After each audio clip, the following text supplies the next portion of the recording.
Só para eu introduzir um pouquinho como é que vai funcionar, então a gente vai ter esse bate-papo do Rafa nos contar umas coisinhas, como é que foi a trajetória dele, o que que ele sabe, assim, das áreas.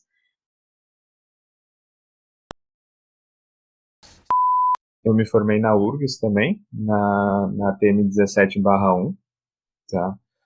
Depois de formado, eu me formei ali na metade do ano, então foram 6 meses que eu trabalhei basicamente em pronto atendimento. E no final do ano eu fiz a prova, passei para as residências que eu queria, mas eu tinha me voluntariado para ir para o Exército, então em 2018 eu fiquei um ano no Exército, e em 2019 eu comecei a residência, tinha ficado reservado a vaga, então 2018 foi um ano bem tranquilo para mim.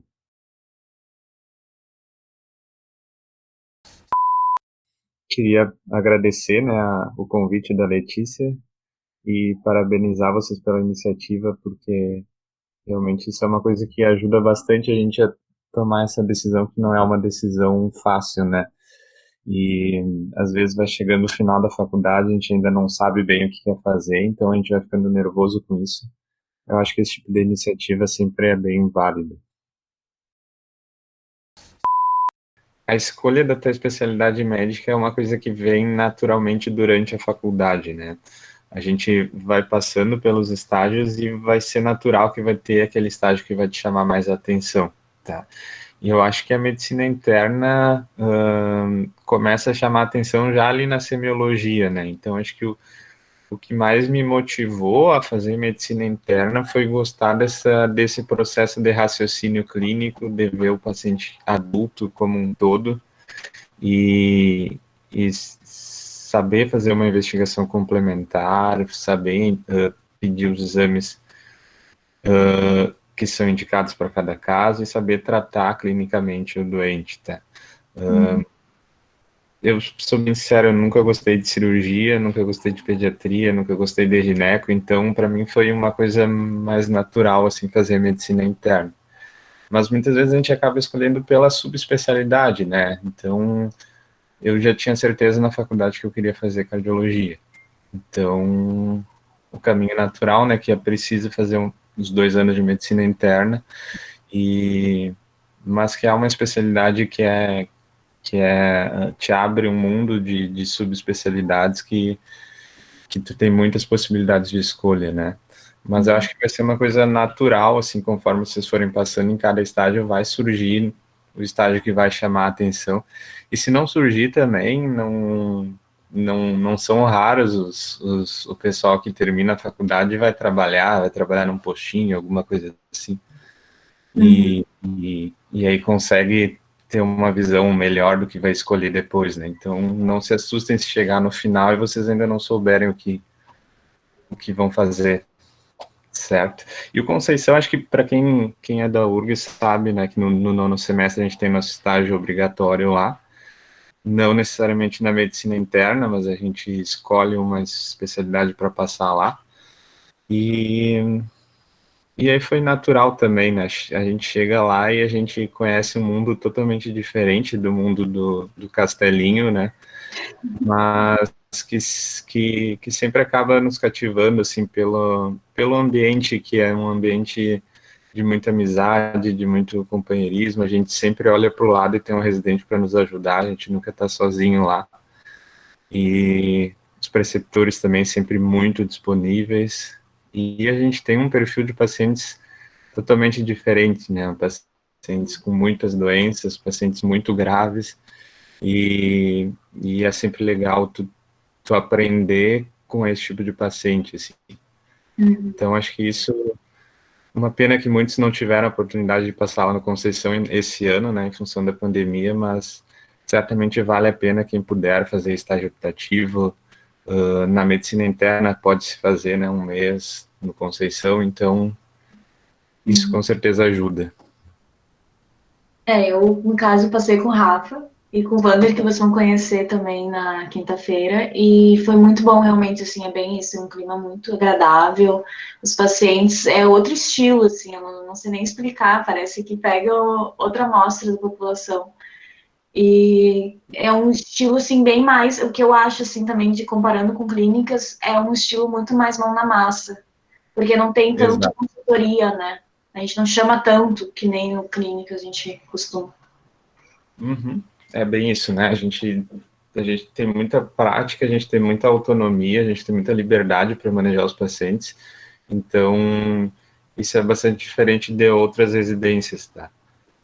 Isso, só passando lá a gente acaba tendo o contato com essa rotina e a gente acaba se entusiasmando.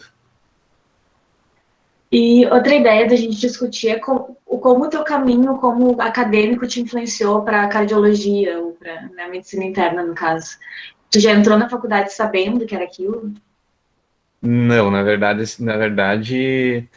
no segundo semestre, né, se eu não me engano, que a gente tem a cadeira de fisiologia cardíaca, e foi totalmente desesperador, porque eu não entendia nada, e, e foi um susto, assim, foi uma cadeira que eu tive muita dificuldade.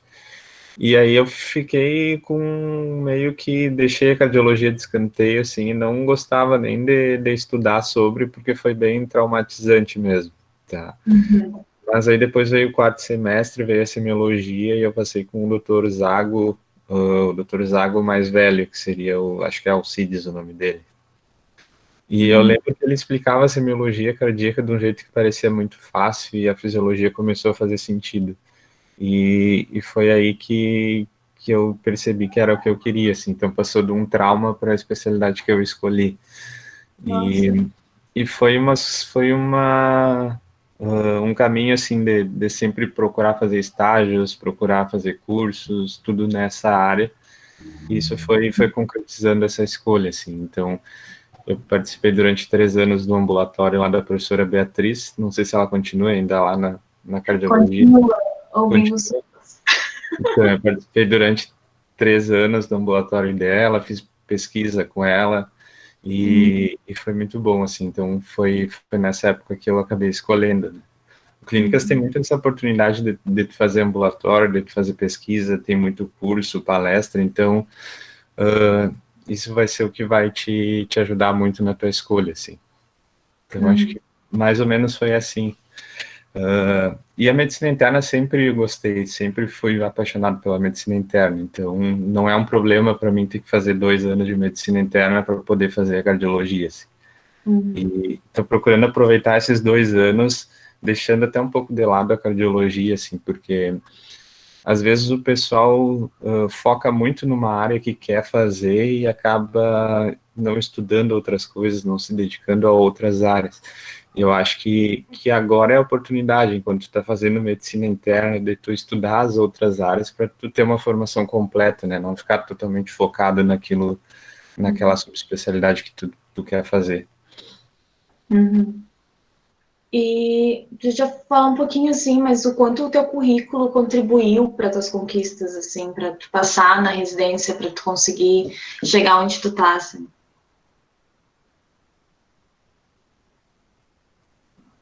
Deu uma travada, Letícia. Não sei se tu Não, pode repetir. tranquilo. O quanto o currículo contribuiu para tu conseguir chegar na residência no Conceição, assim, foi decisivo para tua conquista, para entrar no exército também, como é que foi? Tá. Aham. A questão do currículo, assim. Eu acho que primeiro a gente tem que esquecer a questão do concurso e pensar no nosso currículo como sendo realmente a nossa formação, né? A gente tem que ter o currículo mais variado possível. Isso que eu falei, até de tu, às vezes, focar muito numa área, às vezes faz com que tu tenha um currículo menos variado.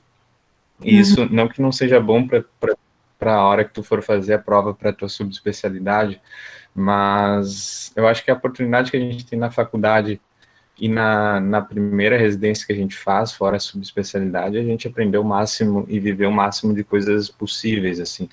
Então, diversificar o currículo, eu acho que é uma coisa muito importante, tá?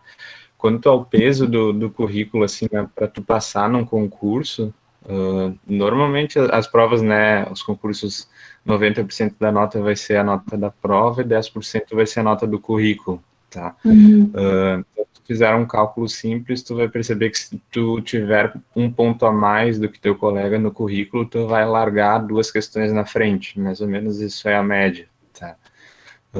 Então, ajuda bastante o currículo, principalmente porque as provas estão ficando cada vez com notas mais próximas, tá? Eu não sei se vocês viram a tendência das notas, mas as notas da RIG subiram muito nos últimos anos, tá? Então, tem muita gente empatada com notas parecidas, assim. E o currículo, então, tem sido critério de desempate. Às vezes, tu vai pegar a lista, tem 20 pessoas com nota 80, e aí, então, o que vai desempatar realmente vai ser o currículo, né? Então, o pessoal da URGS tem bastante oportunidade, assim, de fazer coisas extracurriculares que vão contar bastante, tá? É legal cada um já ir organizando o seu currículo, tá? Eu deixei para fazer isso depois das provas e foi muito sofrido, então, ter os certificados todos organizados e já ir montando o currículo vai poupar muito tempo e muito estresse de vocês depois, tá? Porque realmente o currículo é bem difícil de montar, tá? E outra coisa, olhem os editais dos concursos já que vocês querem fazer para ver o que pontua e como organizar as coisas do currículo de vocês também, porque a gente no segundo ano a gente corrige os currículos dos candidatos que fizeram prova. Então esse ano a gente corrigiu os currículos dos nossos R1s, né? E a gente percebe que às vezes o pessoal acaba colocando muita coisa que não pontua, e isso dificulta tanto a nossa correção, então às vezes a gente começa a corrigir e já começa a corrigir meio que com raiva, assim, porque parece que a pessoa está forçando ponto que não tem. Então realmente colocar só o que pontua no currículo e não o currículo nos editais está cada vez mais claro, assim, o que pontua, tá? Então não tentar forçar a barra, que isso às vezes acaba sendo até mal visto pela banca, assim.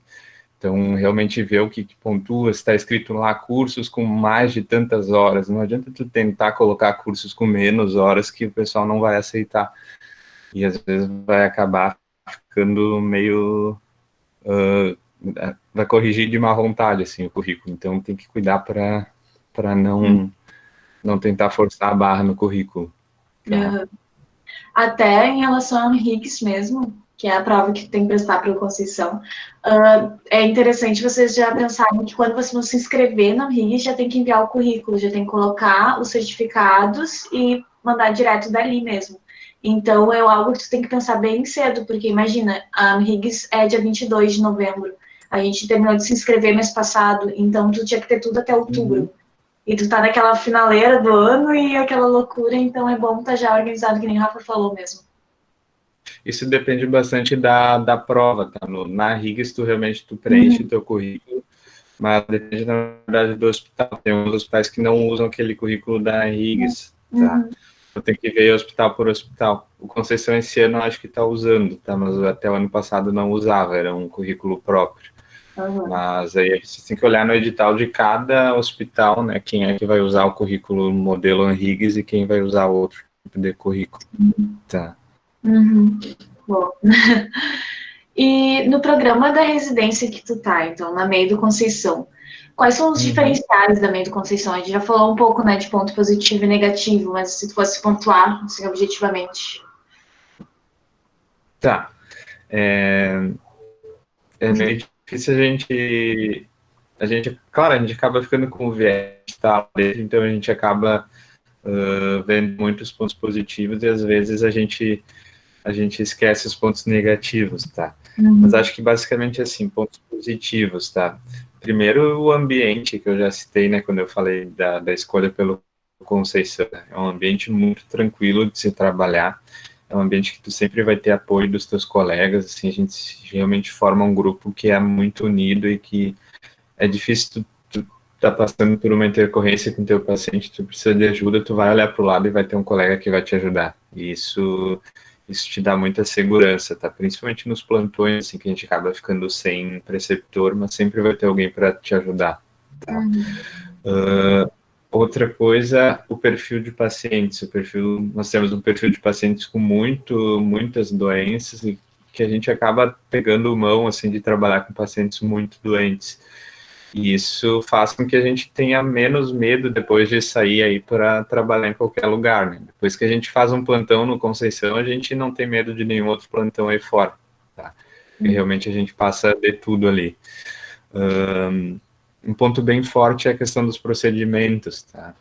A gente tem lá no Hospital Conceição, a medicina interna tem um time próprio de procedimentos, tá? Então a gente tem uma sala que é nossa, só a gente não precisa ficar esperando sala no bloco, no centro cirúrgico ambulatorial para fazer os nossos procedimentos, tá? A gente tem nessa sala à nossa disposição 3 aparelhos de ecografia, então a gente faz bastante ecografia à beira do leito, e isso é um diferencial lá do hospital, tá?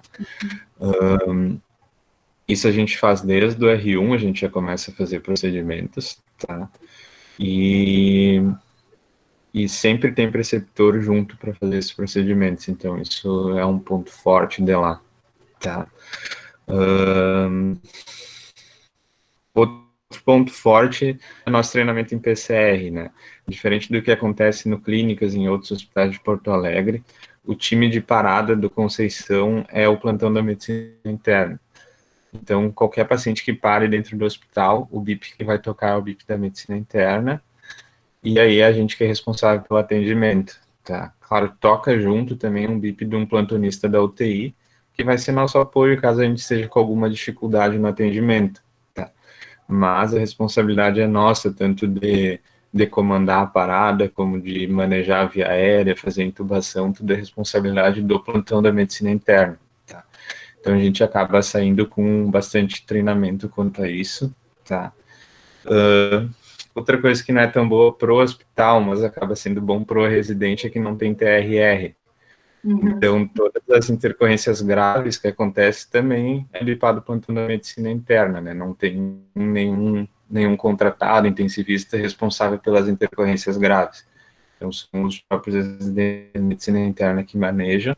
Claro, a gente tem o apoio da UTI se precisar, a gente tem como bipar eles, pedir consultoria urgente, eles avaliam na hora junto com o paciente, né? Mas, a princípio, sempre o primeiro atendimento é feito pelo plantão da medicina interna.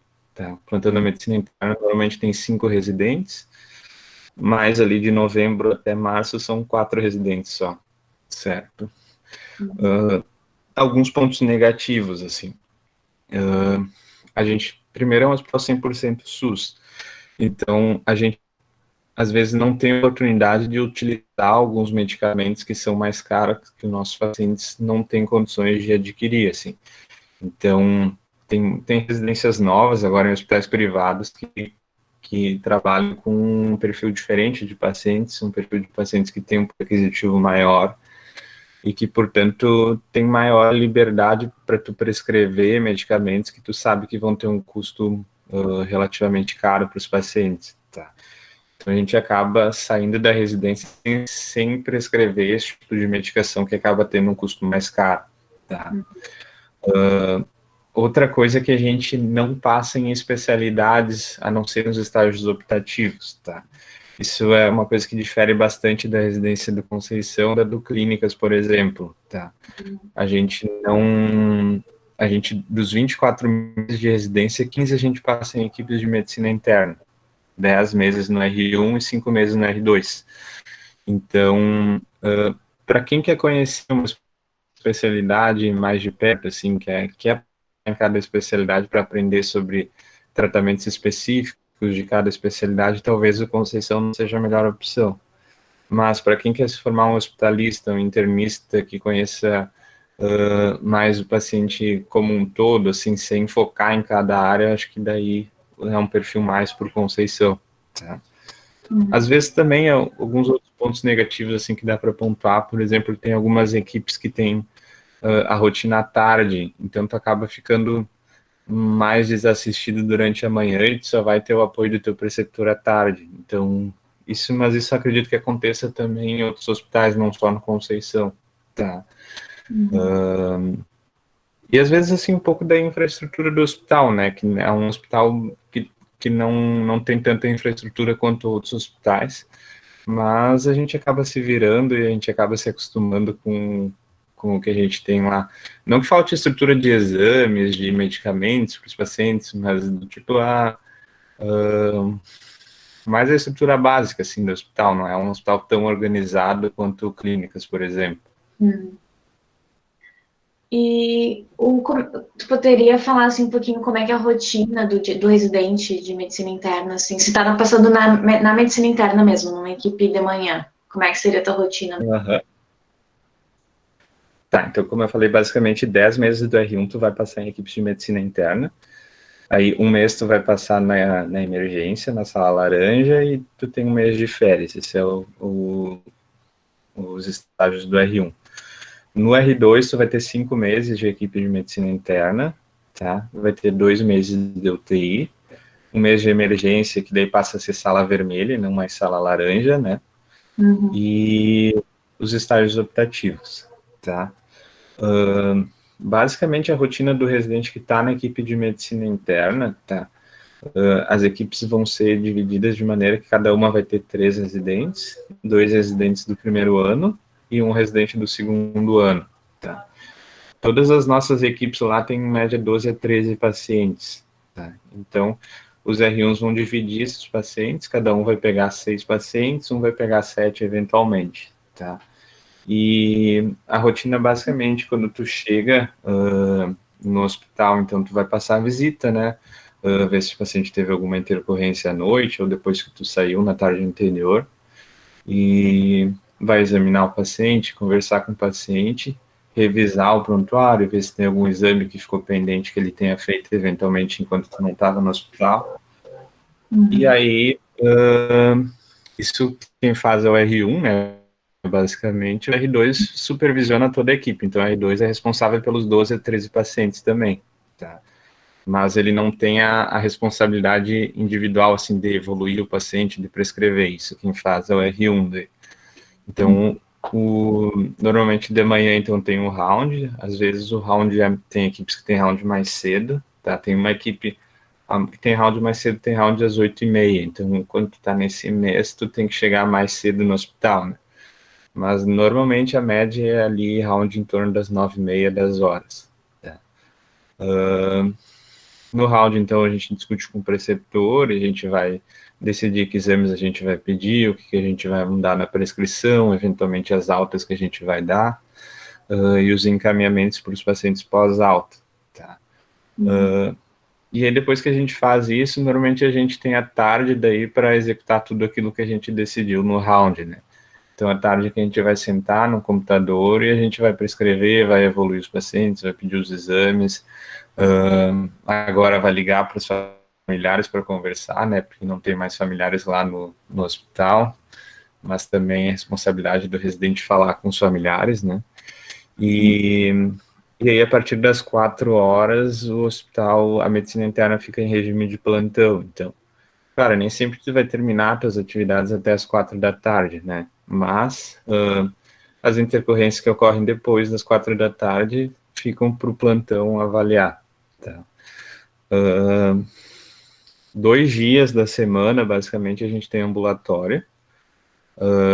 O ambulatório, a gente normalmente tem até 4 pacientes marcados, eventualmente a gente marca algum extra se precisa muito, né? E aí a gente tem 2 preceptores que são responsáveis por discutir os ambulatórios, tá? Normalmente a gente termina em torno de 6, 7 horas o ambulatório, tá? O ambulatório a gente recebe tanto os pacientes que estavam internados conosco, então a gente cria o vínculo com o paciente e a gente segue ele no ambulatório, tá? Cada residente tem a sua própria agenda, então não é uma agenda da medicina interna, cada um conhece seus pacientes e tem um vínculo com seus pacientes, tá? A gente recebe eventualmente pacientes egressos da emergência também, pedido de interconsulta de outras especialidades e pré-operatório das especialidades cirúrgicas. Tá? Esses são os nossos pacientes do ambulatório. Tá? Uhum. E aí a gente tem os plantões, que em média, no R1 vai ser um plantão por semana, no R2, às vezes no início tem um pouquinho mais, tá? Mas depois fica também nessa média de um plantão por semana, tá?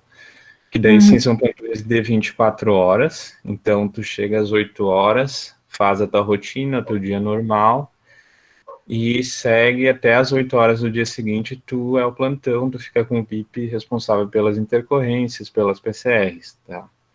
E aí depois, no outro dia, não tem pós-plantão, normalmente, a não ser no estágio da emergência, então tu segue tua rotina. Então acaba sendo um pouco pesado, tu acaba tendo uma rotina de 30 e poucas horas quando tu tá de plantão, né? Uhum. Basicamente essa é a nossa rotina, assim, mas a gente consegue fazer outras coisas fora do hospital, a gente consegue sair cedo, então é só se organizar para não ficar muito pesado, né? O Vitor Henrique perguntou aqui no chat se é possível fazer Uhum. doação fora do hospital também, junto com a Tá. residência interna. Então, possível sempre é, tem colegas que fazem desde o início, assim, plantão fora, tá? Mas é cansativo, tá? Porque a gente, durante a semana, a gente consegue fazer plantão fora se for à noite, né? E aí no dia seguinte tem que seguir uma rotina, ou no final de semana, né? E o final de semana a gente tem, normalmente a gente divide a equipe, então 2 finais de semana ficam com R1 e 2 ficam com outro. Então tu tem 2 finais de semana livre, tu pode ocupar eles com plantão, mas normalmente a pessoa tá mais cansada no final, nesses 2 finais de semana, opta por não fazer, tá? Eu Uhum. comecei a fazer plantão no final do R1, ali no, em novembro do R1 eu comecei a fazer plantão fora.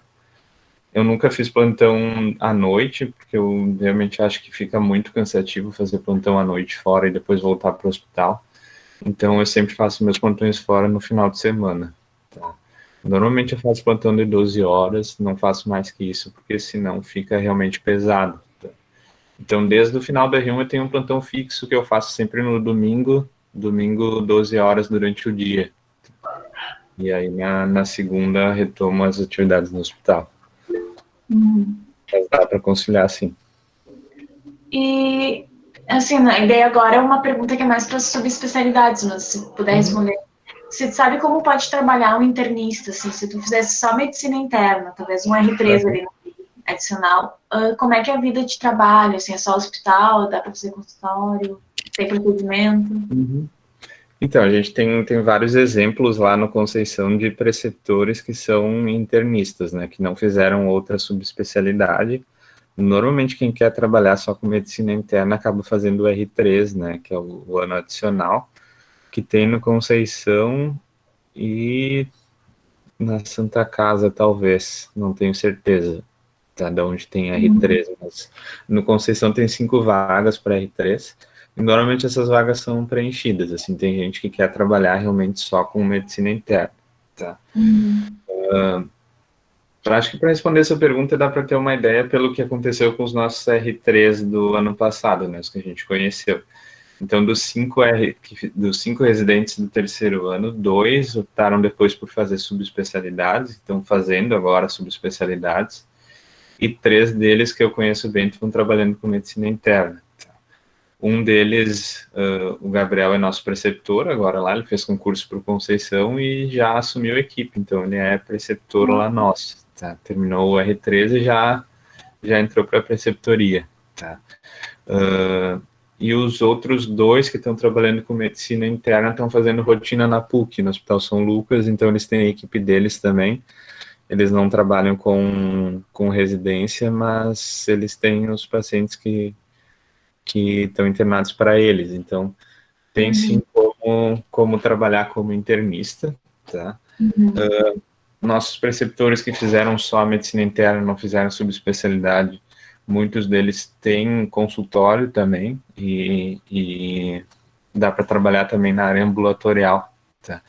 Mas a maioria do pessoal que faz só a medicina interna e não faz subespecialidade acaba trabalhando na medicina hospitalar mesmo, que é Uhum. a grande área de atuação da medicina interna, né? Uhum. Oi, Rafael, tudo bem?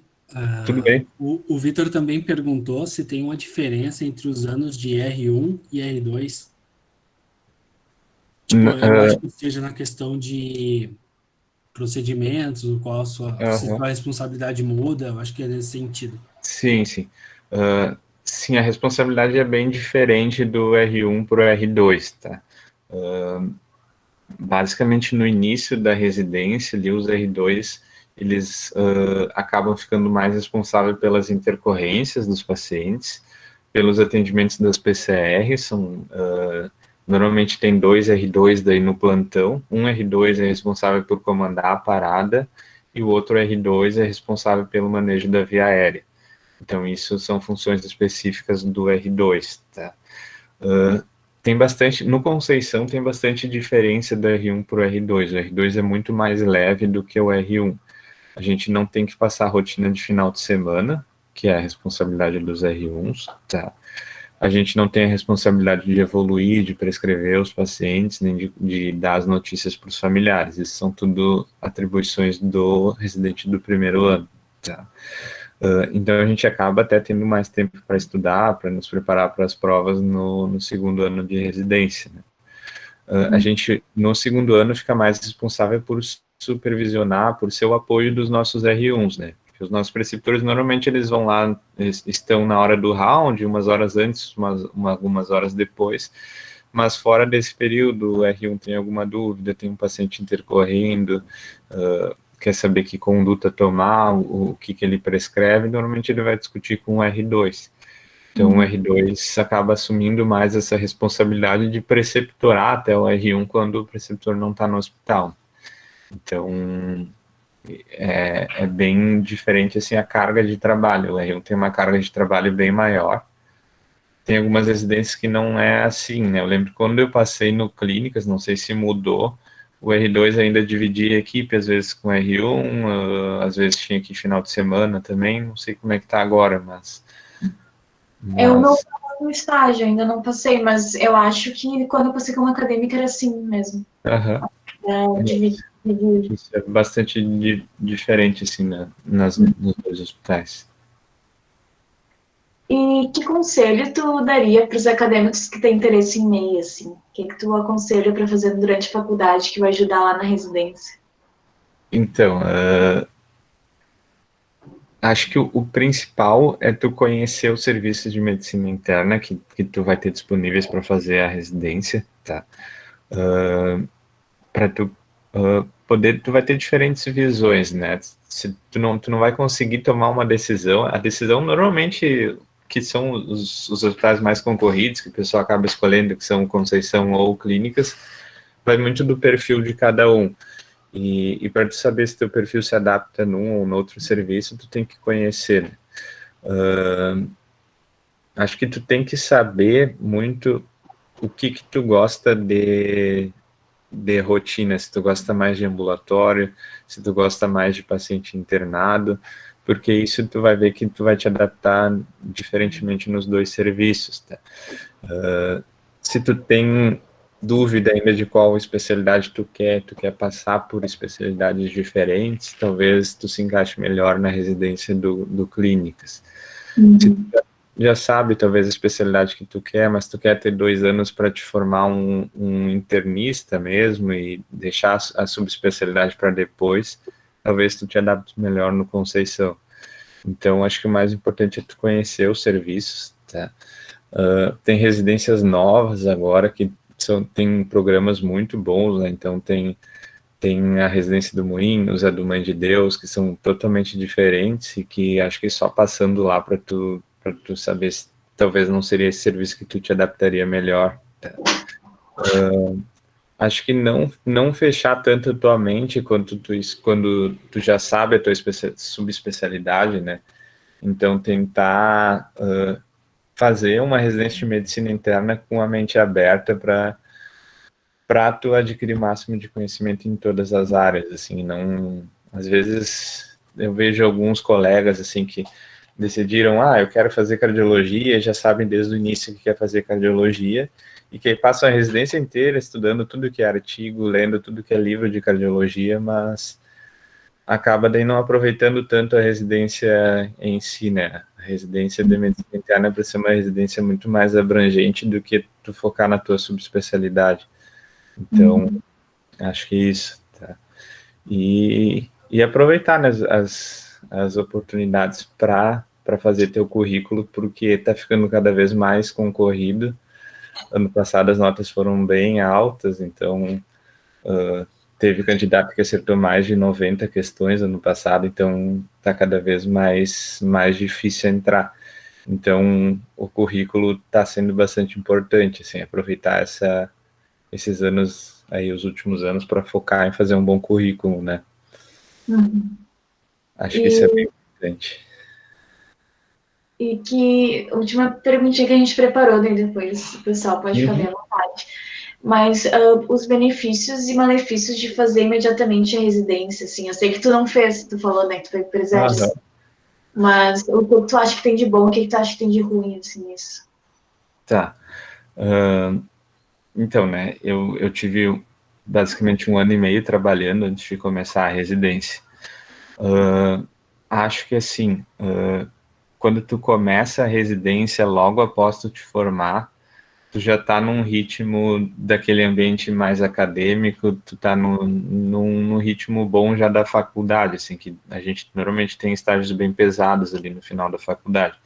Então, tu tá num ritmo de trabalho que tu não vai ter o impacto, assim, de passar 1 ano trabalhando por conta e depois ter uma carga de trabalho muito maior.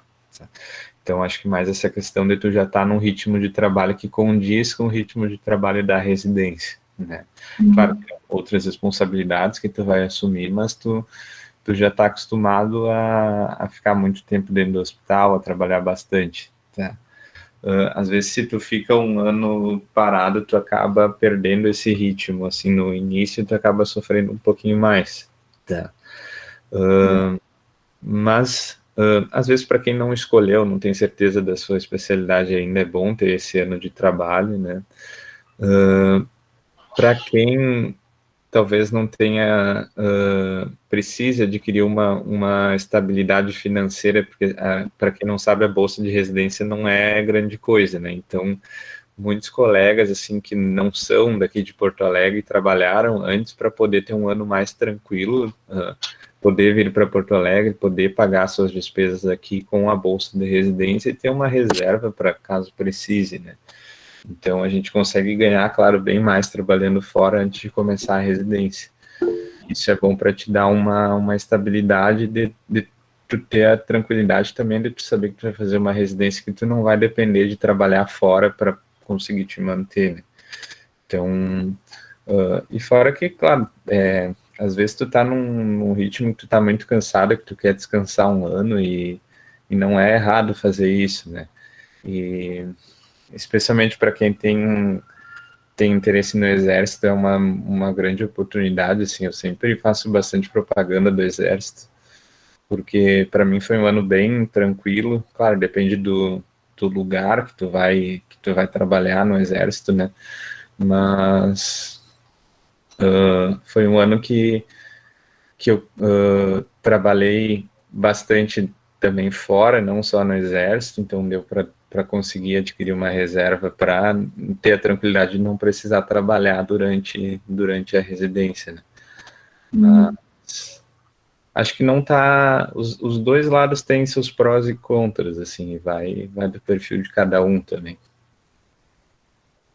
Eu concordo, assim, acho que, né, acho que quanto mais perto a gente vai chegando, eu tô recém no 10º, mas quanto mais perto a gente vai chegando, mais a gente vê, assim, que, na verdade, nem tudo é perdido, né, então, tu pensa assim, então se eu não passar na residência direta, tem gente que pensa, é o fim do mundo, mas, na verdade, tem muito caminho por aí, tu pode aprender muito, inclusive, tem um residente da pediatria, atualmente, que queria fazer psiquiatria, daí não passou, fez 1 ano, ficou estudando, assim, e trabalhando, e daí ele descobriu que ele gostava, na verdade, de atender crianças só, não gostava dos Uhum. adultos, e foi pra PED, tá super feliz, sabe? Então, às vezes, a pessoa se encontra também, né, nesse caminho, muda as ideias, enfim, Uhum. na prática. Bacana. Mas temos uma perguntinha no chat do Vitor Uhum. Henrique, e eu peço para quem mais quiser colocar seu nome, só que está na fila para pergunta, porque daí a gente vai indo numa ordem. Então, o Vitor perguntou se tu pode compartilhar um pouco da tua experiência, como foi teu preparo para a prova de residência, mais em Tá. relação ao estudo mesmo. Para a prova do R1, então, eu fiz no 5º ano, eu fiz o médio curso, tá? E no 6º ano eu não fiz o médio, eu fiquei estudando por conta mesmo, tá? Acho que o principal diferencial de quem tem as notas maiores é quem consegue focar na prova que escolheu, né? Então eu estava muito focado na prova da Higgs e eu fiz muito a prova, então eu fiz muita questão da Higgs e quando eu cheguei para fazer a prova, eu tinha certeza já quando eu saí que eu tinha ido bem na prova, porque parecia que eu estava fazendo questões repetidas.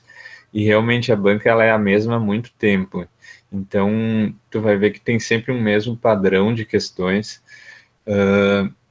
Tem gente que briga com a prova, né? Que percebe que tem coisas erradas na prova e que começa a achar os erros na prova. Então, não brigar com a prova, né? Se tu conhecer a prova, tu vai saber já pequenos detalhes que talvez não esteja tão certo, mas que tu sabe que já foi cobrado em anos anteriores e que foi considerado como correto. Então, tu tem que conhecer a prova que tu vai fazer. Então, eu acho que os últimos meses ali de preparação, tu tem que te dedicar mesmo às questões da prova. O Medcurso ajuda bastante, tá? Ele ajuda principalmente a tu te organizar, para tu ter um calendário de estudos. Tu vai acumulando as apostilas e aí tu percebe que tu tem que estudar mais, que tu não vai dar conta se tu tiver num ritmo mais lento. Então ele te ajuda a estabelecer o tempo que tu tem para estudar cada conteúdo da prova, para tu não te perder, né? Às vezes se tu não segue um ritmo, um cronograma de estudo, às vezes quando tu vai ver, tu tá há 4 meses estudando clínica e ainda não estudou todo o resto que vai cair na prova. Então, acho que é mais, não só o Medcurso, mas como qualquer outro curso que tenha um cronograma organizado, que tu tenha as apostilas uma ordem para tu seguir, né? Acho que isso ajuda bastante. Tá? Tem muitos colegas que não fizeram Medcurso, não fizeram Medcel, e mesmo assim foram super bem na prova. Então, é mais uma questão de tu te organizar, né? Se tu consegue te organizar, ter um cronograma de estudo, ter material para estudar sem pagar um curso para fazer isso por ti, não tem problema nenhum, com certeza tu vai te sair bem na prova, né? Mas é questão de organização e isso de focar no final nas questões, né? Saber a prova que tu quer passar e focar nela, né? Mais alguma pergunta, pessoal? O Victor postou também um forms de perguntas. Acho que o Lucas estava com forms. Deixa eu ver se ele tá aqui. Eu sinto-se bem à vontade para perguntar, aproveitar o Rafa, que ele tá numa correria, coitado. Rafa, me tira uma dúvida, assim.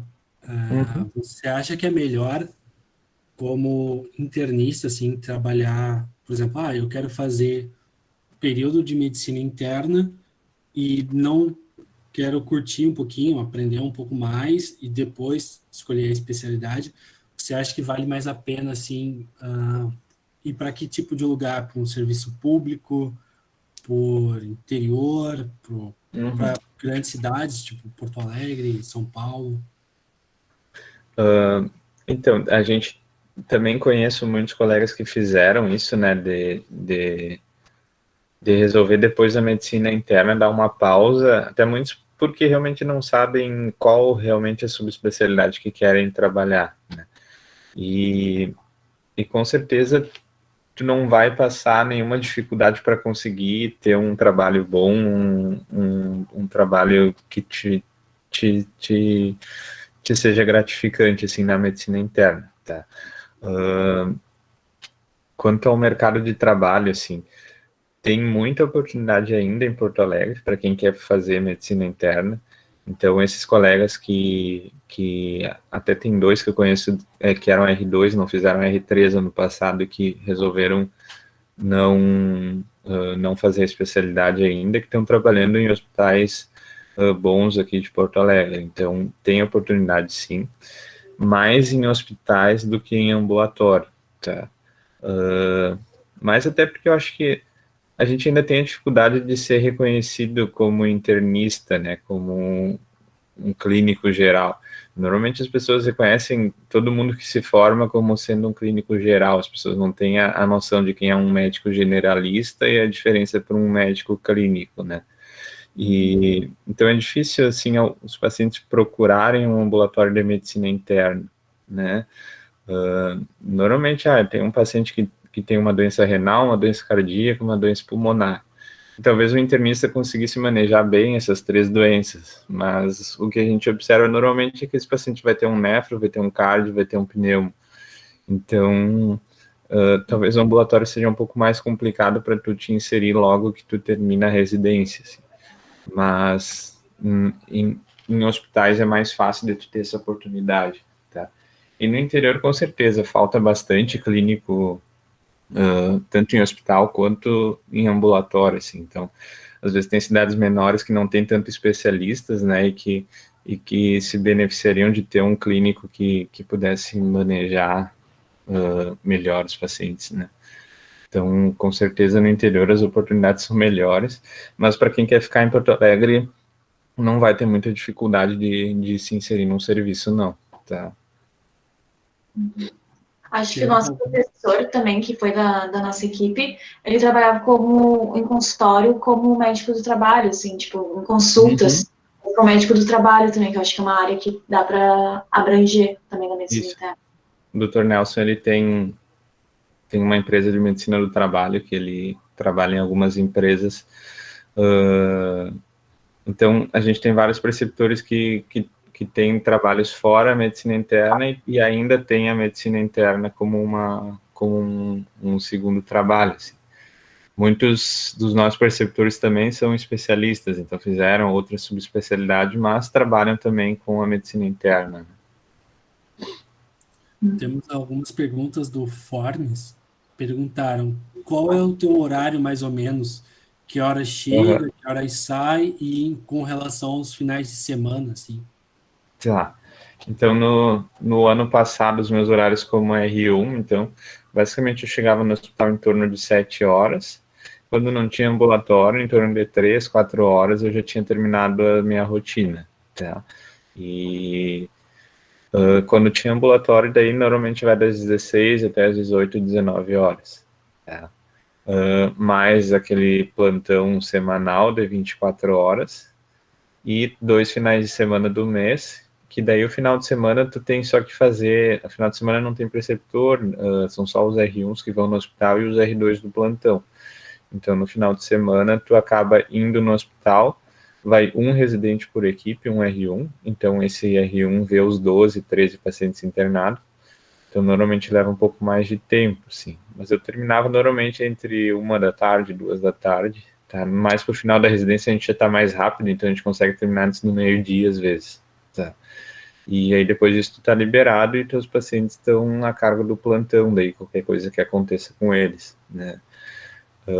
No R2 é bem mais tranquilo o horário, então tu consegue chegar um pouco mais tarde no hospital, porque tu tem mais tempo depois para ver os pacientes, às vezes tu deixa para ver depois do round, né, não precisa ver todo mundo, desde que os pacientes não estejam intercorrendo, né, tu não precisa ver todo mundo antes do round, não é tão puxado assim. E tu acaba conseguindo sair um pouco mais cedo se a equipe tá tranquila, assim, se não tem ninguém grave, ninguém com potencial de intercorrer, tu consegue sair também ali por volta das 3 da tarde no R2, né? E aí os finais de semana são todos livres, exceto os plantões, né? E um mês de férias, né, no R1 e um mês de férias no R2. A outra pergunta está meio relacionada, é se o Conceição oferece 3 anos de MEI, que é mais voltado para a gestão hospitalar. Se é Sim, o o terceiro. Conceição. O terceiro ano de residência no Conceição tem bastante de gestão hospitalar. Basicamente, quem faz o R3 passa em algumas áreas mais administrativas do hospital, tá? E passa também em alguns outros estágios, novamente, que já talvez tenha passado no R2, que são a UTI, passa de novo na consultoria, passa de novo no time de procedimentos, então ganha mais mão de procedimentos. Normalmente o R3 é responsável pelos procedimentos da hemato, então pacientes plaquetopênicos com distúrbio de coagulação e precisa de procedimentos do tipo acesso central, toracocentese, ficam para o R3 normalmente, tá? Claro, quando não tem R3 no time, né, tem vários meses que fica sem R3, né, porque são só 5, daí acaba o R2 que faz esses procedimentos da hemato, tá? Mas tem sim bastante da parte administrativa no R3.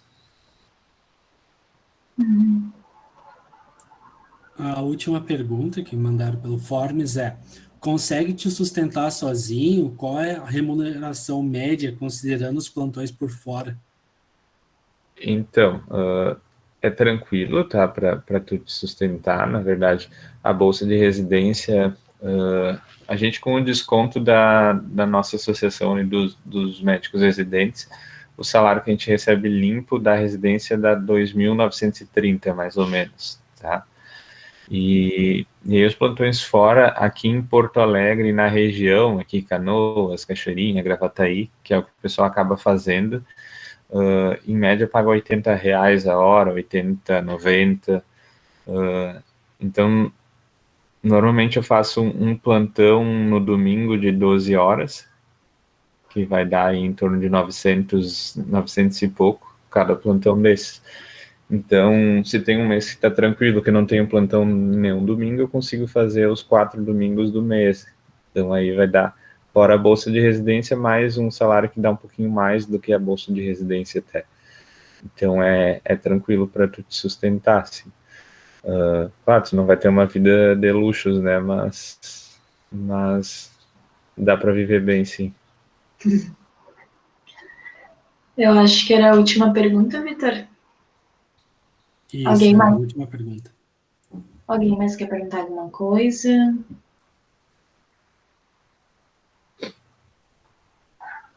Nós Só- agradecemos. Ai, desculpa. Ah, não. Eu só ia lembrar do Forms de saída, lembrarem de responder. Eu vou botar de novo no chat para todo mundo responder. Desculpa, Lê. Não, é só encerrar. E agradecer muito, Rafa. Tô muito grata que tu pode participar. Gente, para quem não sabe, tem que fazer prova de especialidade final de semana e tá aqui conosco, compartilhando várias experiências.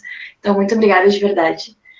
E ficamos muito felizes. Acho que foi muito enriquecedor esse momento e acho que sanamos muitas dúvidas. Eu que tenho que agradecer de novo pelo convite, parabenizar vocês pela iniciativa de novo e, dizer que quem quiser conhecer o hospital lá, a gente está à disposição. A Letícia tem o meu contato, se alguém quiser tirar mais dúvidas que talvez não tenha dado tempo de perguntar agora. E assim que der, espero que o pessoal volte, né, a conhecer lá o nosso serviço no Conceição. E com certeza a gente vai convencer muitos a ficar lá dos que passarem, porque realmente quem se encaixa no perfil de ficar lá se apaixona e realmente quer voltar. Então, espero convencer alguns de vocês a conhecer lá e talvez fazer a residência. Se for para MEI, com certeza vai ser lá. Isso aí. Isso. A Letícia, para quem não sabe, foi nossa doutoranda de destaque no mês que ela passou lá. Então, Essa é muito boa. Nossa. esperando. Mas também muito obrigada, Rafa. Foi um prazer ouvir e obrigada por ter compartilhado um pouquinho do teu tempo conosco. Capaz, estamos aí. Qualquer dúvida, certo? Boa noite, então, pessoal. Boa noite. Boa noite. Muito obrigada pela presença de todos.